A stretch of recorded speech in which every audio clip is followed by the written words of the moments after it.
உங்க அப்பாவுடைய பேயே மிஸ்டர் தண்டபாணி தான் பணம் கொடுத்து உங்க 2 பேரையும் பிரிக்கிறதுக்காக என்ன அந்த மாதிரி நடிக்க சொன்னாரு.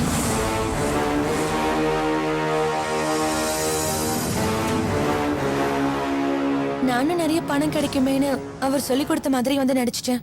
நீ சொல்றதெல்லாம் உண்மையா இல்ல இப்படி சொல்லுன்னு சொல்லி இவர் கூட்டிட்டு வந்தாரா? பரவாயில்ல, ரேணுகாவும் தெளிவதா இருக்கா. ஏங்க, நான் பொய் சொல்லும் போது கொஞ்சம் கூட யோசிக்காம அப்படியே நம்புனீங்க. இப்ப நான் உண்மையை சொல்றேன், ஏன் இத்தனை கேள்வி கேக்குறீங்க? சரி, பணத்துக்காக போய் சொன்ன, இப்ப எதுக்காக உண்மையை சொல்ற? இவர் பணம் தரேன்னு சொன்னாரா? இல்ல மேடம், லவ்வர்ஸ பிரிக்கிறது தப்புன்னு எனக்கு புரிய வச்சாரு. நான் என் லவ்வரோட பேசிட்டு இருக்கும்போது அங்க இவர் வந்தாரு. நாங்க சாரி பாலா, உனக்கு காலேஜ் ஃபீஸ் கட்ட பணம் இல்லைன்னு சொல்லியிருந்தல்ல, அதனால ஒரு நாடகம் நடிக்க வேண்டியதா போயிடுச்சு. இத பாருங்க பாலா, நடந்ததெல்லாம் அப்புறமா கேட்டு விளக்கமா தெரிஞ்சுக்கோங்க. இவ போட்ட நாடகத்தை நம்பி என் லவர் என்கிட்ட கோச்சிட்டு போயிட்டா. முதல்ல நான் அதை சரி பண்ணணும். இவங்கள என் கூட அனுப்பி வைங்க.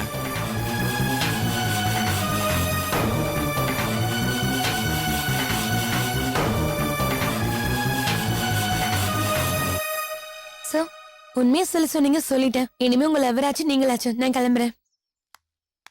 கேட்டல, இது உங்க அப்பா உன்னை என்னை பிரிக்கிறதுக்காக போட்ட பிளான். அதை நீ புரிஞ்சுக்காம என்ன சந்தேகப்பட்ட. சாரி விஜய், தப்புதான், என்ன மன்னிச்சிடு. விடு, மன்னிப்புல ஒண்ணு கேட்க வேண்டாம். இப்போவாது என்ன புரிஞ்சுக்கிட்டே, அதுவே போதும். நான் வரேன்.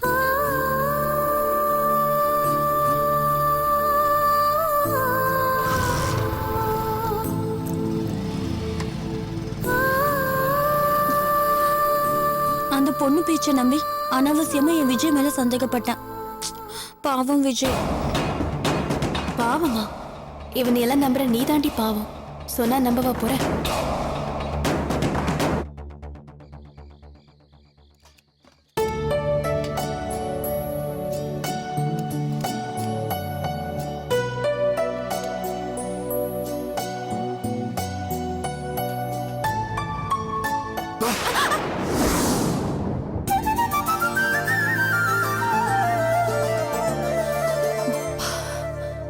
நீங்களா? நான் யாரும் நினைச்சு பயந்தே போயிட்டேன். I am sorry Gayatri. நான் ஏதோ விளையாட்டா உங்களுக்கு சர்ப்ரைஸா இருக்கட்டுமே செஞ்சேன். அது உங்களுக்கு இப்படி பயமுறுத்து நான் நினைக்கவே இல்லை. I am really sorry Gayatri. It's okay. இதுக்காக நீங்க சாரி எல்லாம் கேட்க வேணாம். இந்தாங்க சாக்லேட். என்னது புதுசா சாக்லேட்லாம்? என்ன ரேணுகா கூட சமாதானம் ஆயிட்டீங்களா? அத பத்தி சொல்லி உங்களுக்கு தேங்க்ஸ் சொல்ல தான் வந்தேன்.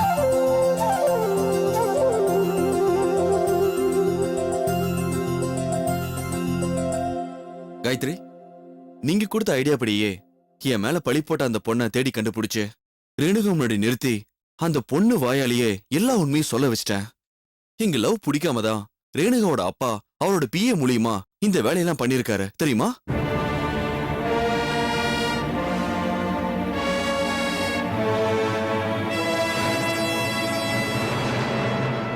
இந்த உண்மையெல்லாம் தெரிஞ்சதும் ரேணுகா என்கிட்ட சாரி கேட்டா.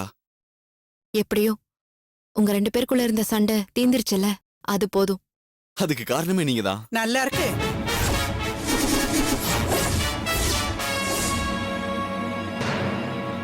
ஏன் காயத்ரி, உண்டனா இவனுக்கு கல்யாணம் பண்ணி வைக்கலான்னு நினைச்சுக்கிட்டு இருக்கேன். நீ என்னடானா இவன் காதலுக்கு உதவி பண்ணிக்கிட்டு இருக்க? இல்ல பாட்டி, என்னால இவரை கல்யாணம் பண்ணிக்க முடியாது. அத இப்ப சொல்லாத. உன்னை கூட்டிட்டு போய் மனவரையில உட்கார வைக்கிறேன் பாரு, அப்ப சொல்லு. இப்ப போய் படி. படிப்புல மட்டும் கவனம் இருக்கட்டும், என்ன? போ. நீ போடா, போ. உன் காதலுக்கு நான் ஒரு முடிவு கட்டுறேன்.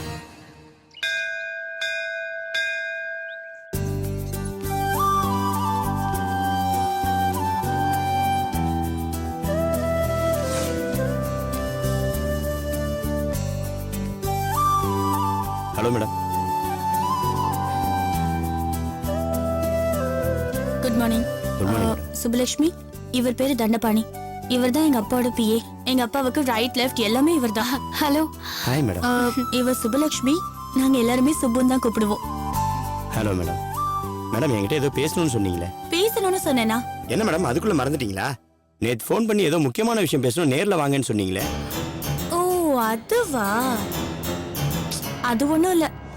உங்ககிட்ட ஒரு விஷயம் ஷேர் பண்ணிக்கணும்னு நினைச்சேன். அதான் வர சொன்னேன். பரவாயில்ல மேடம், எதுவாக இருந்தாலும் சொல்லுங்க.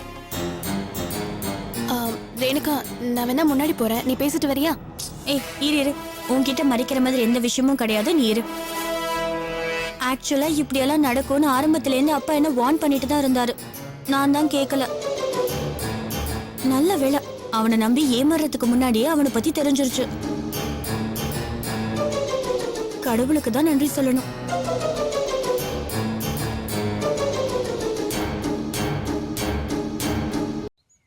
மேடம், யாரை பற்றி சொல்கிறீங்க? வேற யாரு? எல்லாம் அந்த நம்பிக்கை துரோகி விஜய் பத்தி தான்.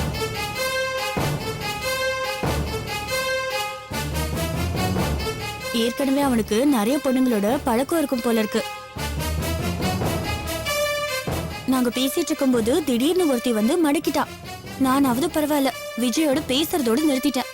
ஆனா பாவம் அந்த பொண்ணு, அவனை நம்பி அவனோட வாரிசையே வயித்துல சுமந்துட்டு இருக்கா. எனக்கு எதுவுமே தெரியாது, நான் இந்த பொண்ணை பார்த்ததே இல்லைன்னு சாதிச்சான். நான் அவனை கொஞ்சம் கூட நம்பவே இல்லையே. என் முகத்திலே முழிக்காதுன்னு சொல்லிட்டு வந்துட்டேன். பயங்கரமா நடிக்கிறடி. எப்படியோ மேடம், இப்பயாவது அவனை பற்றி தெரிஞ்சுக்கிட்டீங்களே, அதுவே போதும் மேடம். அது உண்மைதான். எப்படியோ எங்க அப்பா அம்மா செஞ்ச புண்ணியம் நான் தப்பிச்சிட்டேன். இல்லன்னு வைங்க, அவன் கிட்ட ஏமாந்த பொண்ணுங்க லிஸ்ட்ல நானும் சேர்ந்திருப்பேன்.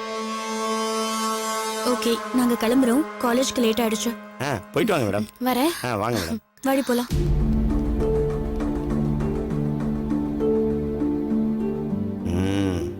இந்த சந்தோஷமான விஷயத்தை முதல்ல சார்கிட்ட சொல்லணும்.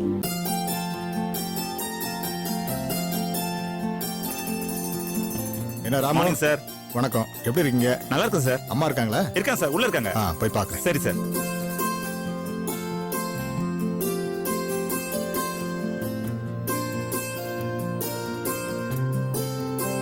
வாங்க வக்கீல் சார். வணக்கம் மேடம். நல்லா இருக்கீங்களா? நல்லா இருக்கேன். வீட்ல ஒய்ஃப் குழந்தைங்க எல்லாம் நல்லா இருக்காங்களா? எல்லாரும் நல்லா இருக்காங்க. போன வாரம் கூட உங்களை பத்தி பேசிட்டு இருந்தோம். ஆஹா. திருச்சியில ஒரு கல்யாணம், அங்க போயிட்டு வர வழியில சமயபுரம் கோயிலுக்கு போயிருந்தோம். அப்பதான் போன வருஷம் திருவிழாக்கு நீங்க எங்களை கூட்டிட்டு போனதை பத்தி பேசிட்டு இருந்தோம். ரொம்ப சந்தோஷம். மேடம், உயில் எழுதணும் உடனே வான்னு சொன்னீங்களே, யாருக்கு என்னன்னு எதுவுமே சொல்லலையே. சொல்றேன். அதுக்காக தானே உங்களை கூப்பிட்டு இருக்கேன். ஐயோ, சொன்னபடி சொத்தெல்லாம் கோயிலுக்கும் இல்ல அனாத ஆசிரமத்துக்கும் எழுதி வச்சிருவாங்க போல இருக்கு. எங்க வீட்டுக்காரர் தன்னை விட தம் பையன் பெரிய பிசினஸ் மேனா வரணும்னு ஆசைப்பட்டாரு. ஆனா என் பிள்ளைக்கு படிப்பும் ஏறல, வேலை செய்யறதுக்கு உடம்பும் வளையல. அத பார்த்துதான் மொத்த சொத்தையும் என் பேருக்கு எழுதிட்டாரு. தான் பிள்ளையும் தான் பேரனும் வேலை செஞ்சு இந்த குடும்பத்தை என்னைக்கு நிர்வாகம் பண்றாங்களோ அன்னைக்கு இந்த சொத்தை எல்லாம் அவங்களுக்கு எழுதி கொடு, இல்ல உன் காலத்துக்கு பிறகு கோயிலுக்கோ இல்ல ஏதாவது அனாதை ஆசிரமத்துக்கோ எழுதி வச்சிருன்னு சொல்லிட்டாரு. நானும் இவ்வளவு காலமா என் புள்ளதான் உருப்படல, என் பேரனாவது அவங்க தாத்தா பேரை காப்பாத்துவான்னு எதிர்பார்த்தேன். ஏமாந்து போனதுதான் மிச்சம். அதனாலதான் நான் ஒரு முடிவுக்கு வந்துட்டேன். அப்படியெல்லாம் நம்பிக்கை இழந்துடாதீங்கம்மா. ஆரம்பத்துல திருடனா இருந்த வால்மீகி மனம் திருந்தி ராமாயணங்கிற மிகப்பெரிய காப்பியத்தை எழுதலையா?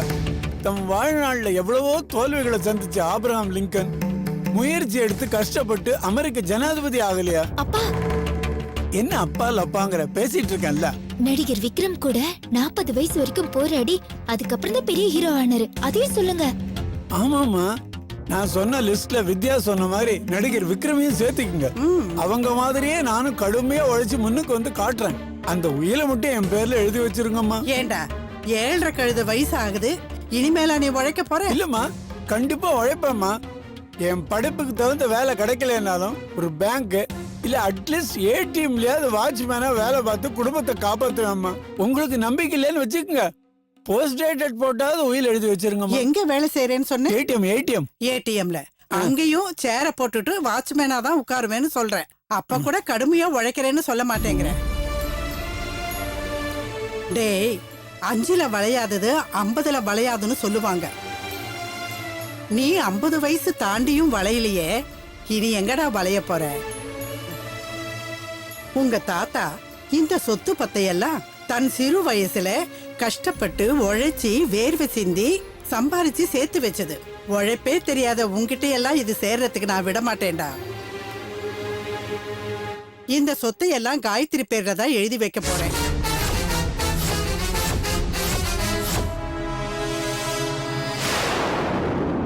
யாருமா அந்த காயத்ரி? வெளியில போயிருக்கா, இப்ப வந்துருவா. அம்மா இது ரொம்ப டூ மச்சு. குத்துக்கல்லாட்டம். உன் புள்ள உயிரோடு இருக்கும்போது நான் அனுபவிக்க வேண்டிய சொத்தை எல்லாம் யாரோ ஊர் பேர் தெரியாத பொண்ணுக்கு எழுதி வைக்கிறேன்னு சொல்றீங்களே, இது தர்மப்படியும் சரி சட்டப்படியும் சரி தப்புமா? தர்மப்படி நான் செய்யறது சரிங்கிற நம்பிக்கை எனக்கு இருக்கு. சட்டப்படி என்ன செய்யணுமோ அது செய்யறதுக்கு வக்கீல் வந்திருக்காரு. நீ அனாவசியமா கவலைப்பட்டு உன் உடம்ப கெடுத்துக்காத. ஏற்கனவே உடம்பு. காயத்ரி வாமா. வக்கீல் சார், நான் சொன்ன பொண்ணு இவதான் காயத்ரி.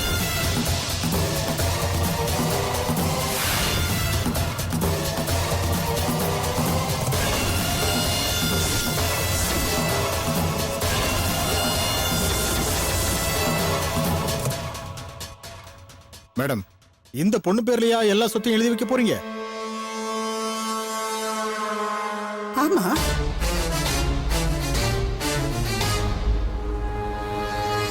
மேடம், இந்த பொண்ணை பத்தி எல்லா விஷயமும் தெரிஞ்சுதான் வீட்டுல கூட்டி கொண்டாந்து வச்சிருக்கீங்களா? ஏன் அப்படி கேக்குறீங்க?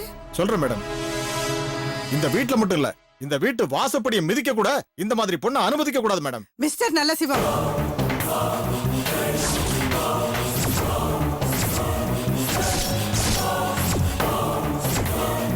யார்கிட்ட என்ன பேசுறோன்னு யோசிச்சு பேசுங்க. காயத்ரி இந்த வீட்டுக்கு மருமகளா வரப்போறவ. மேடம், இந்த பொண்ணு ஏதோ உங்களுக்கு சொக்கப்படி போட்டுட்டான்னு நினைக்கிறேன். அதான் நீங்க தப்பா முடிவு எடுக்கிறீங்க மேடம். நாயை குளிப்பாட்டி கூட நடு வீட்டுல உட்கார வைக்கலாம். ஆனா இந்த மாதிரி பொண்ணுங்க தெரிஞ்சிட்டான்னு நினைச்சு வாழ்க்கை கொடுக்க நினைக்கிறீங்களே, உங்க குடும்பமானம் காத்துல போயிடும் மேடம். நல்ல சிவம், போதும் நிறுத்துங்க. இன்னொரு தடவை இந்த பொண்ணை பத்தி தப்பா பேசுறீங்க, நான் பொல்லாதவளாயிடுவேன். மேடம், என்ன வெட்டி கொலை பண்ணா கூட நான் ஏத்துக்கிறேன் மேடம். ஆனா உங்களுக்கு ஒரு உண்மை சொல்றேன் மேடம், அதை கேட்டுட்டு நீங்க என்ன வேணாலும் முடிவு எடுங்க மேடம்.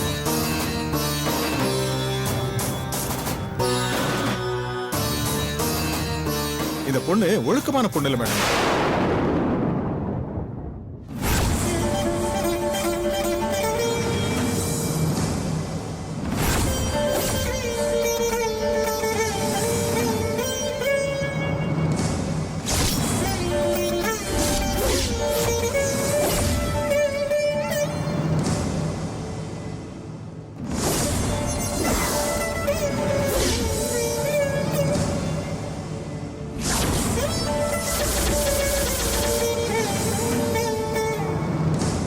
உங்களுக்கு இவளை பத்தி இது மட்டும் தானே தெரியும்? ஆமா மேடம். அதை விட அதிகமாவே எனக்கு தெரியும். இந்த பொண்ணு சூழ்நிலை கைதியா இருந்திருக்கா. அதுக்கு காரணம் கூட என் பேரன்தான். அதுக்கு பிராயச்சித்தமாதான் இவளை என் பேத்தியா ஏத்துக்கிட்டு இந்த சொத்தையெல்லாம் இவ பேருக்கு எழுதி வைக்க போறேன். என் பேரை சம்மதிச்சானா இவளை அவனுக்கு கல்யாணம் பண்ணி வச்சு இந்த வீட்டுக்கு மருமகளாவும் ஆக்கிக்க போறேன்.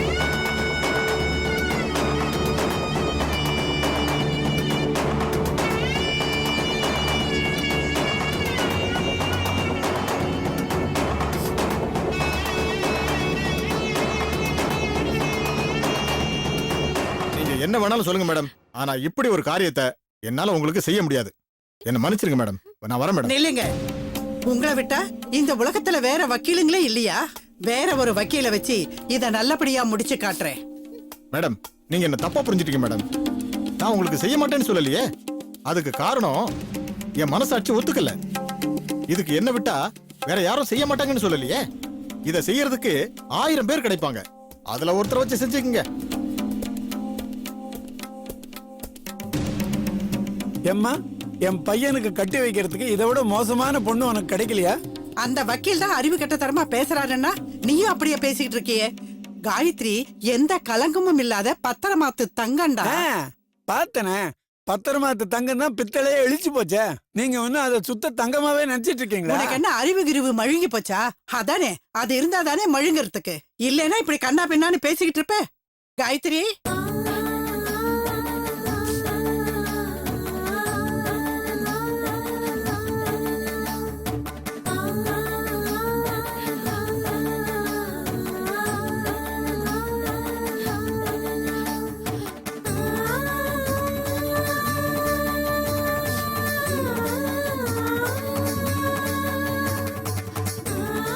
எங்கம்மா கிளம்பிட்ட? தெரியல பாட்டி. ஆனா இனிமே இங்க இருக்க கூடாதுன்னு மட்டும் என் மனசு சொல்லுது. நான் வரேன் பாட்டி. உங்க அன்புக்கு ரொம்ப நன்றி. நில்லுமா, இப்ப உனக்கு இங்க என்ன பிரச்சனை? உங்க அன்புதான் பாட்டி பிரச்சனை. உங்க அன்ப நீங்க புன்னகையா வெளிப்படுத்தின வரைக்கும் ஒரு பிரச்சனையும் இல்ல. ஆனா உங்க சொத்தையே எனக்கு எழுதி வைக்கிறேன்னு சொல்லும் போது என்னால தாங்க முடியல. எனக்கு தேவை என்ன நீங்க படிக்க வைக்கிறேன்னு சொன்னீங்கல்ல, அந்த கருணை தான் தவிர உங்க பணமோ சொத்தோ இல்ல. இனியும் நான் இங்க இருந்தா அவங்க எல்லாம் நினைக்கிறது உண்மை மாதிரி ஆயிடும். நான் வரேன் பாட்டி. உனக்கு இந்த சொத்து மட்டும்தான் வேணான்னு போறியா? இல்ல இந்த பாட்டியே வேணான்னு போறியா? பாட்டி, உனக்கு இந்த பாட்டி வேணும்னா, இந்த பாட்டியோட அன்பு வேணும்னா என்னை விட்டு போகாத. இல்ல எனக்கும் உனக்கும் எந்த சம்பந்தமும் இல்லைன்னு நினைச்சேன்னா நீ தாராளமா போலாம். போ, ஏன் நிக்கிற? பாட்டி,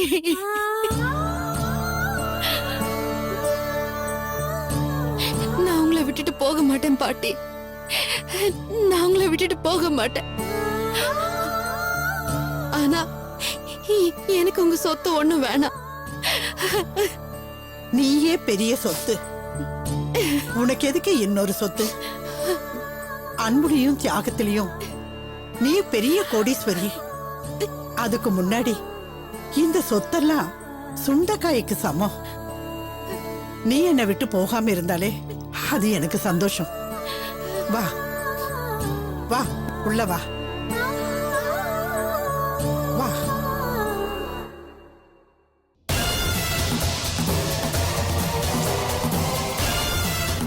அப்பா, அம்மா எங்க போனான்னு தெரியலையே. இந்த விஷயத்தை உடனே அம்மா கிட்ட சொல்லணும். போய் போன் போட்டு சொல்லுமா. சீக்கிரம் போ.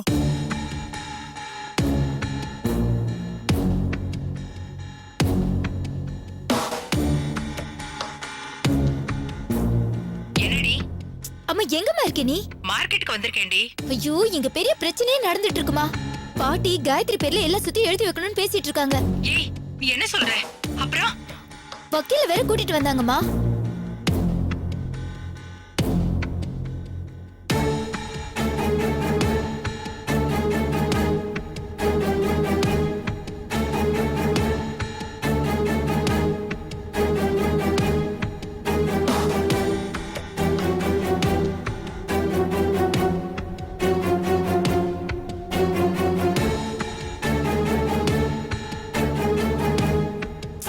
சீக்கிரம் வாமா. வரேன்டி. லாயர் தான் முடியாதுன்னு போயிட்டார்ல, அப்புறம் எதுக்கு இன்னும் பயந்துட்டு இருக்கீங்க? நான் வந்ததுக்கு அப்புறமா எல்லாரும் பேசி நல்ல முடிவு எடுக்கலாம். நீ போனை வை. ரேணுகா மேடம் மனசு மாறுறத கேட்டா சார் ரொம்ப சந்தோஷப்படுவாரு. இத உடனே சார்ட்ட சொல்லணும்.